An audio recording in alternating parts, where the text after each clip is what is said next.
Yang membuat publik semakin penasaran adalah sejarah hubungan keduanya. Natasha dan Verrell memang pernah menjalin hubungan asmara setelah dekat lewat sinetron Siapa Takut Jatuh Cinta. Hubungan mereka kemudian berakhir, tetapi keduanya beberapa kali tetap menunjukkan hubungan yang baik dan saling menghargai. Kepo Gaul I1. Namun perkembangan terbaru yang cukup penting justru datang pada 2025. Saat itu Natasha mengatakan dirinya sudah tidak lagi berkomunikasi dengan Verrell karena sama-sama sibuk dengan pekerjaan, bisnis, dan aktivitas masing-masing. www.jpnn.com.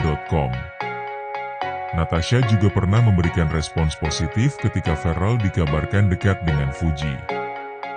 Ia mengatakan dirinya ikut bahagia selama keduanya bahagia dan saling memberikan hal positif.